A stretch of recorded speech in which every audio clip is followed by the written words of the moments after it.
Dr. Renee Allen, the People's MC, with Sister to Sister 2.0, with Jamie Foster Brown and our special guest, Michael Eric Dyson.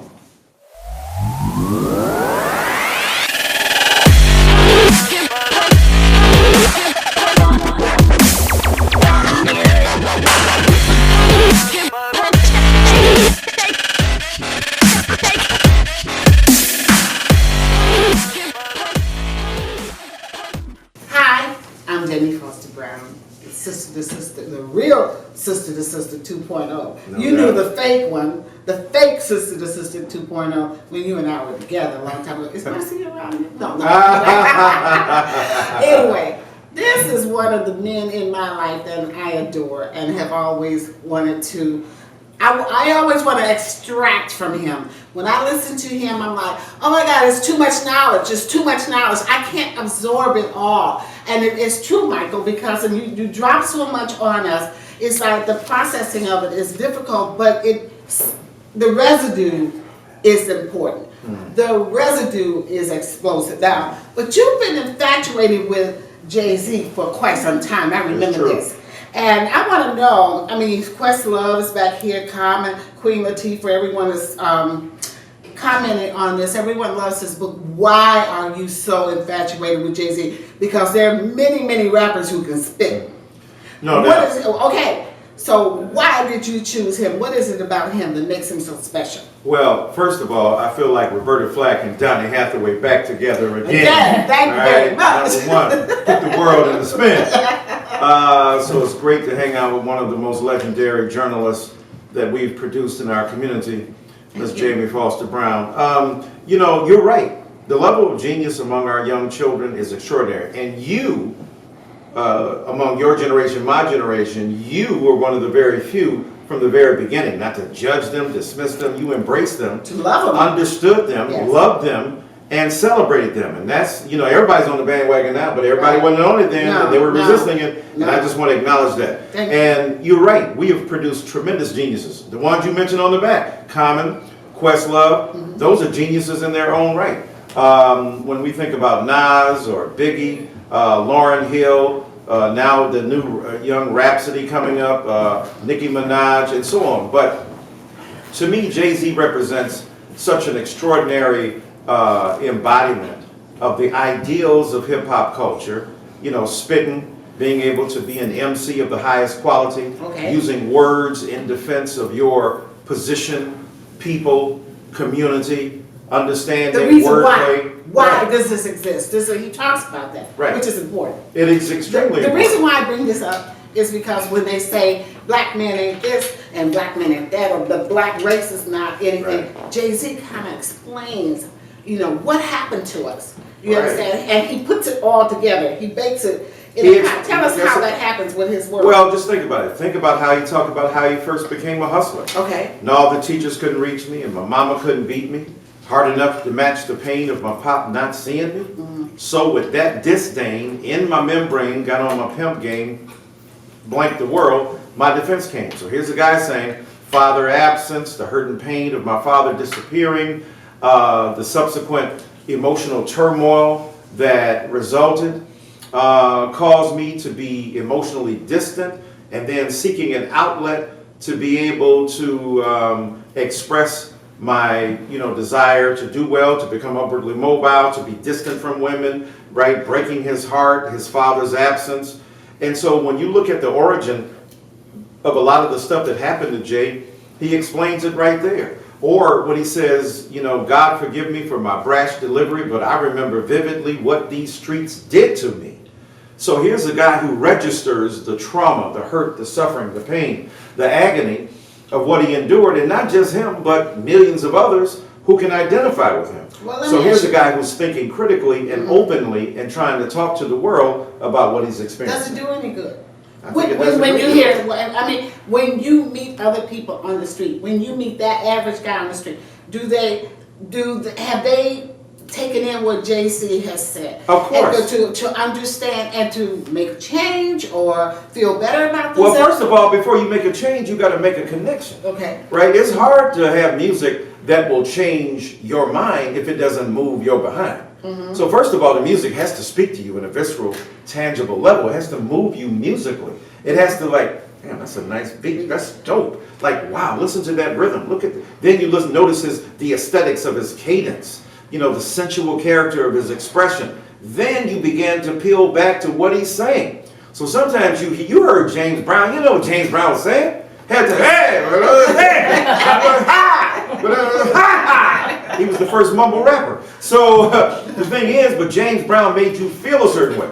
I don't know, was it Maya Angelou or somebody said, people may not remember what you said, but they'll remember how you made them feel. So music immediately makes you feel a certain way, and then it puts you in a mood to think, to reflect, to grow, to be an introspective person. Why do you think all these people follow Jay and stop him and go like, yo, ordinary people, I identify with you. I feel what you're saying. You have spoken for me. That's what great artists do. That's what great poets do. And I think Jay-Z's done that in an extraordinary fashion. How does he feel about you?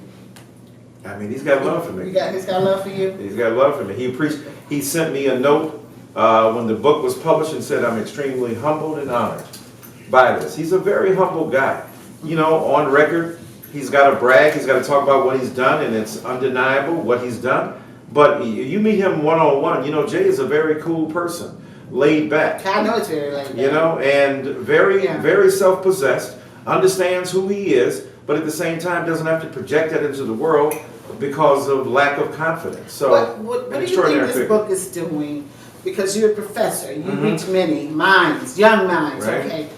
What is this book? Have you seen where there's some change? The conversation is now different when the students come up to you because of what you're doing and how you're exposing Jay-Z. Because you're making us understand and pause and say, wait a minute, let me pay attention to this. Yeah, in a different way. Not only this, I got 21 books. I'm 21 books strong in the game. Okay. So I have been constantly building up a repertoire, a body of work, an oeuvre as they say, that allows people to understand elements of black culture that they might not ordinarily be inclined to listen to, understand, or engage.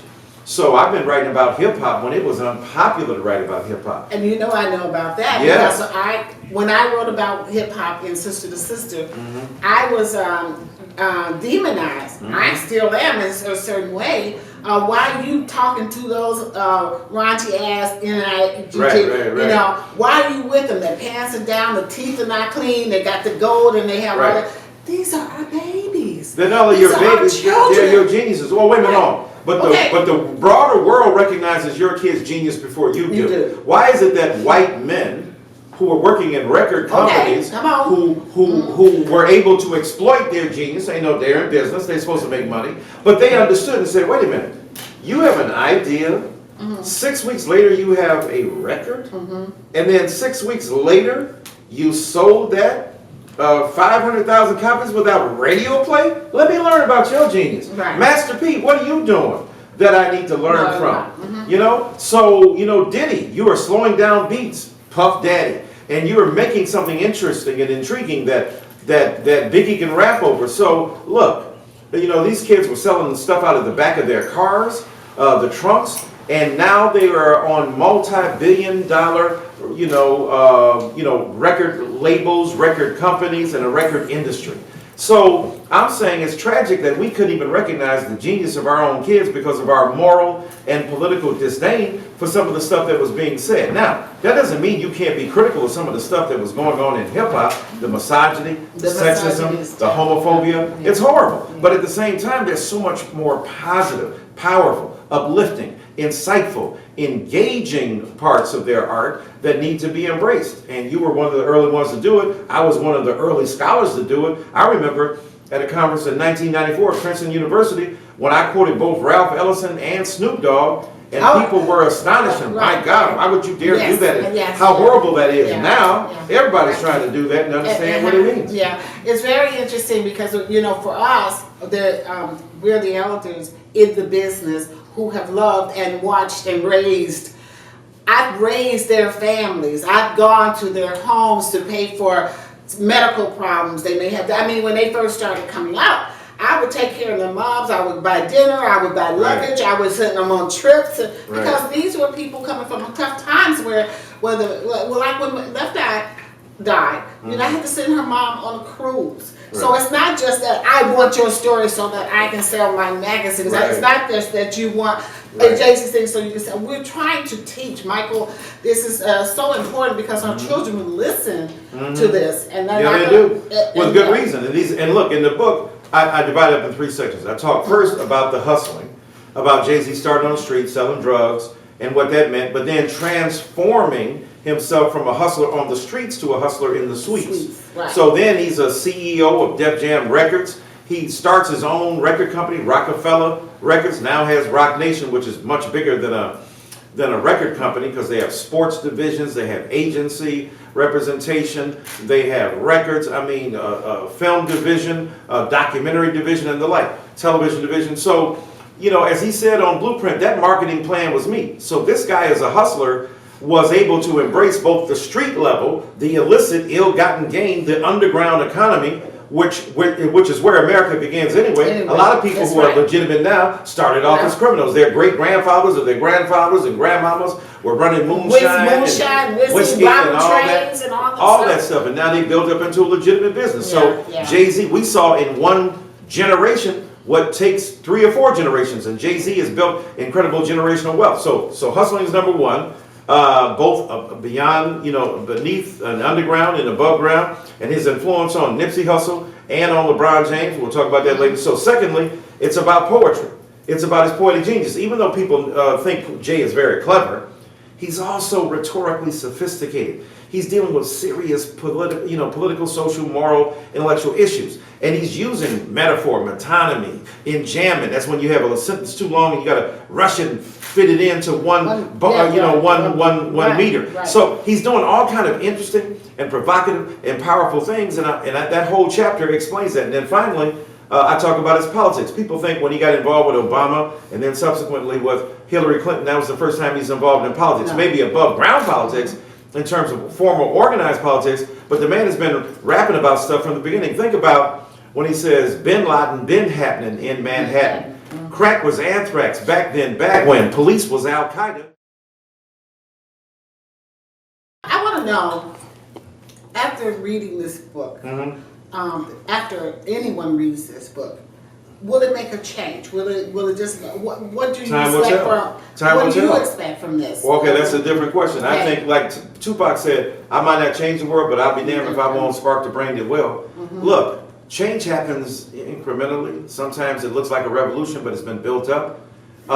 When I walk down the street, people stop me, bus drivers, women going to work, lawyers, doctors, people from every walk of life, black, white, Latinx, Asian, Middle Eastern, they stop me. Your work means something to me. Pilots stop me before I sit down on the plane. Thank you so much for what you're doing.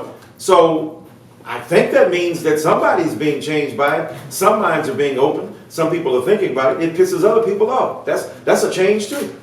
To confront white supremacy, social injustice, economic inequality. And I tell white folk, you think I'm jumping in your face, come with me to a black church where I'm challenging homophobia up front.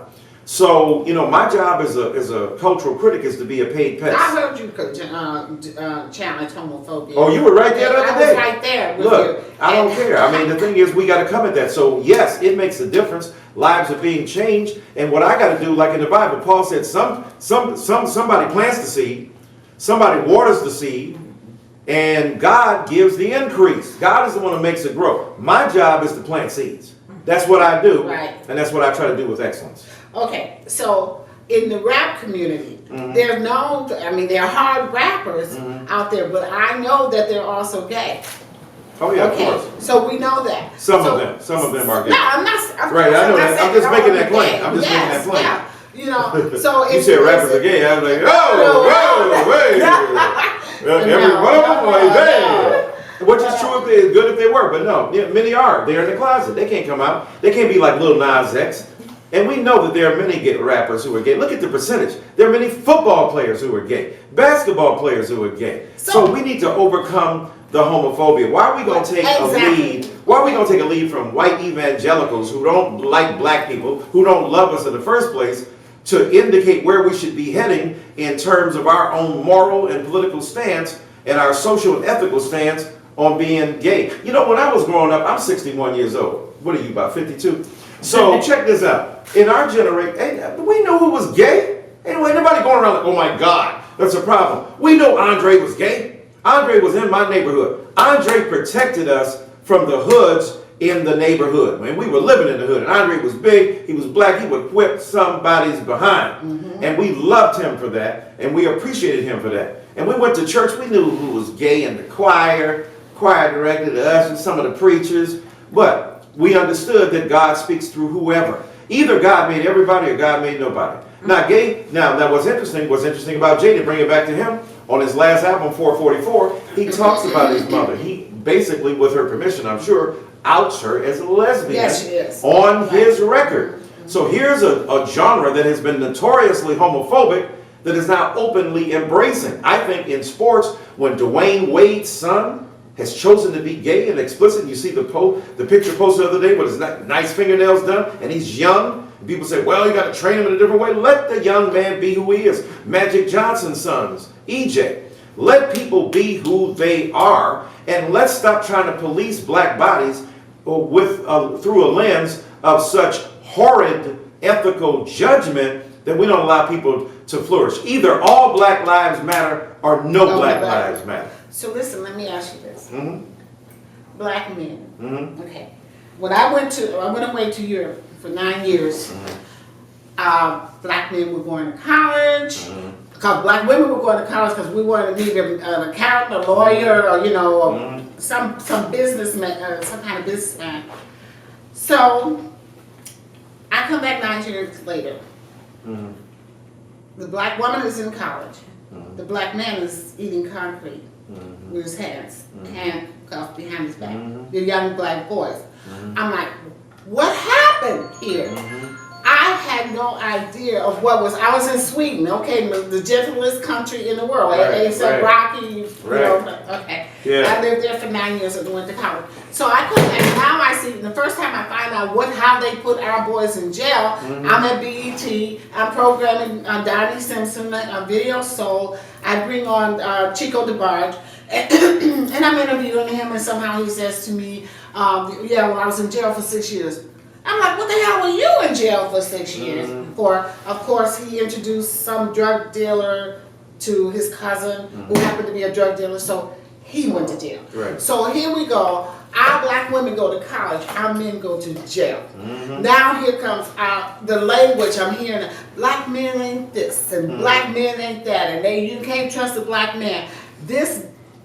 It destroys me. Yeah, it's because painful. I need you. It's painful. Why do I need you? Why do I need our black men? Right. Well, let me answer that. Let me back up to your earlier argument, which is extremely important. Now we know black men and women going to jail. We know disproportionate numbers of black women go to jail mostly because of men. Because men who are abusing them, either they're being coerced or seduced into cooperating with these men in their criminal enterprises. Often against their will, or in order to maintain any semblance of economic stability, or these men are beating and harming and hurting them, and like Centoya Brown, they must kill the people who abuse them, selling them into sexual slavery. So that's the story of black and Latinx women to a large degree. Black men, as you know, the criminal justice system has been fairly unjust to us. You're putting men in jail for nonviolent drug offenses. Now we've got a rising tide of consciousness when it comes to criminal justice reform. But we know that a lot of black men, my brother spent 30 years in prison, died in prison. I had to bury him earlier this year. I had to preach his funeral because he was involved. He was caught up in that criminal justice system as well, and he was caught up in the selling of both marijuana and crack as a drug dealer, accused of killing a man. We believe he was innocent. But look, that's the everyday life for so many of us out here in these streets.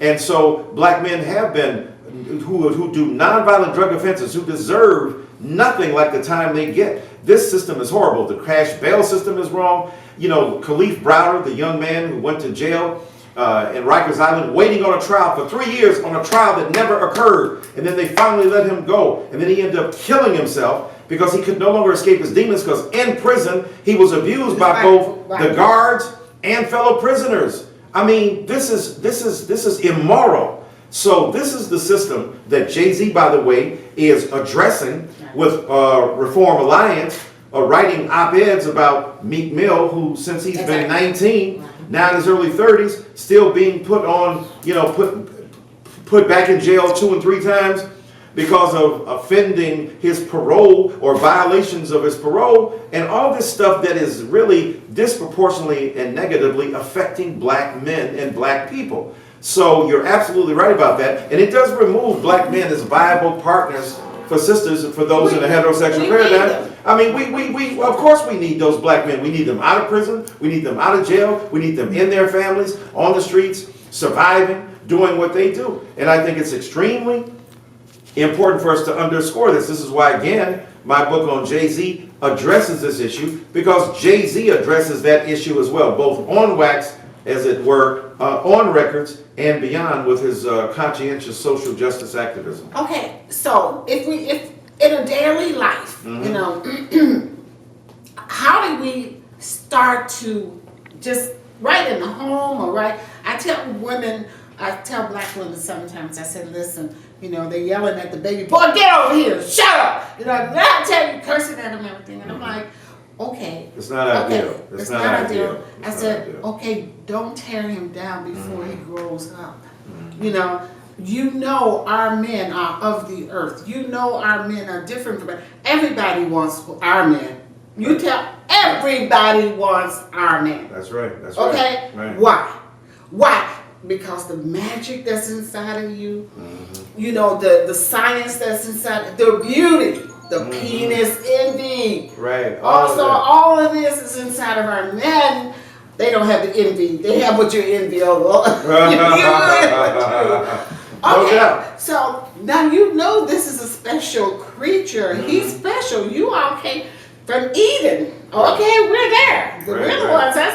So how do we start to unthink all the terrible things that we tend to easily think about our men? Yeah, that's a great point. I mean, look, I don't want to, I know you're not doing it either, but I want to make it explicit. We're not demonizing the women who, after all, remain while men have either been, abandoned the family or left them behind or forced out. So the ones who stay behind are the women. So what we're saying here is, in light of the fact that women have been heroic, black women have been the saviors of our family. But your point is, they also want companionship, and black men should not be put out through no fault, mostly of their own, from their families. The poor choices they make, yes, they must be held accountable for.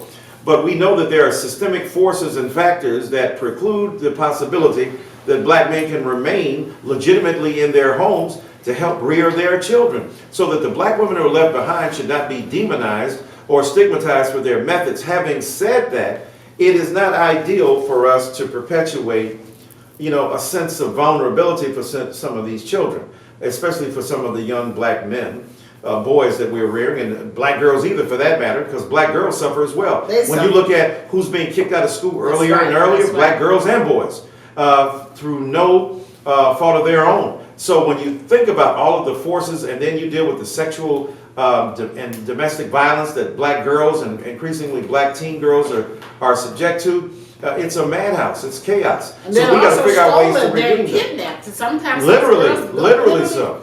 So when you deal with all that madness, we got to figure out a way to address the issues of gender and race in our community. Talk about uplifting black men, but not at the expense of black women. Uplifting black women. So that we can understand the degraded experiences to which they have been subject, black women and black children, the poorest in our communities. So we got to figure out father absence, a coerced separation of black men from their families, and the lack of resources to help black women continue to nurture and rear their children. And despite the lack of resources, they do an extraordinary job. But look, all of us need parenting classes. Ain't nobody born knowing how to parent your kids. Exactly. You have innate instincts to be certain, but in terms of knowledge, how do you transmit good values? How do you make people aware of the fact that you don't want to pass on your own insecurities to them? How do you avoid, inviting them into your polluted world, and instead of that, getting rid of that pollution and allowing them to grow and to imagine a different way? And black people have to stop some of the vicious beating of our kids' ass. I mean, here's the point. A lot of black people say, well, I turned out all right. Well, the jury's still out, number one, Yeah. bro. Did You you ain't dead yet. We don't know what you about to do. And number two, are you really, how'd your family say that you are? And then number three, we quoting this stuff that ain't in the Bible. Spare not the rod and spoil the child and all that. We make it, these are from poems in the 14th, 15th century. And so we've got to figure out a way to encourage our kids to speak, and to be articulate. A lot of, in white communities, we say, oh my God, I can't believe you're talking back to your parents or you're speaking as freely as you are. We beat the hell out of our kids. They're well disciplined, and we did it because during Jim Crow, we didn't want our kids going out there getting killed. Or even right now, with the police, we don't want the police shooting and stabbing them, and beating them. So we do have to have, we have extraordinary discipline, but it robs them of initiative. So white kids like little George Bush running around, they become president, and our kids are, oh my God, I mean, white privilege is a monster, and our kids are far more disciplined. So we have to understand the politics and ethics of that within our own communities and figure out ways to emancipate our kids constantly. And the Emancipation Proclamation has to keep going. Community, I don't think that we understand. It's still here. It is still. It's still. The trauma is still real. The heartbreak is still real. The grief. This is why I came back to do. Sister to Sister went away 4 or 5 years ago, but I've had it pressed on me constantly. You have to come back because we have to talk to people like Michael. We have to learn how to be together. We have to learn to be in villages together, our own private little villages where we can help one another because we're under a lot of stress. Right. Because we're trying to go to work, we're trying to get the house clean, we're trying to shop, we're trying to dress nice, we're trying to raise the kids, got to go to school, and everything. This is a lot of, and you know what I'm going to say.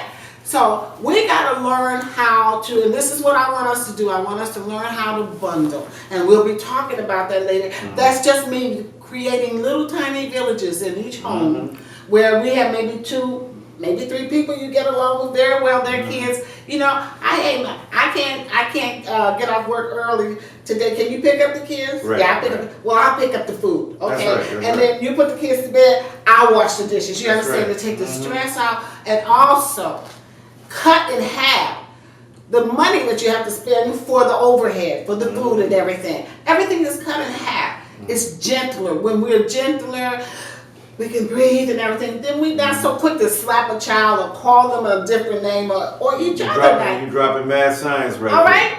Right now, we're so angry and mean with one another. I don't want God looking at me with a crazy eye. Right. At the end of the day, I'm sorry, because I Right. believe in Him. I believe He loves me. He's taken me out of hell when I was in hell. So it's my job to serve you, love you, especially love my people. This man loves his people. I've known Michael for a long time. His brain. I'm like, where did he get that brain? It's not even normal, But you're so incredibly beautiful. I know how much you love your family. Yes, I know how ma'am. much you love our world. Yes, ma'am. We're in love with you. Well, I love y'all. I'm so glad to be back with my dear and deep friend Jamie. I've done a lot of interviews, but this one right here, precious at the top, baby. All right. And I appreciate it. So y'all check her out, Sister to Sister, the real one. The real Sister 2.0. The fundamental one, 2.0. Okay. All right? See you next time. Y'all have.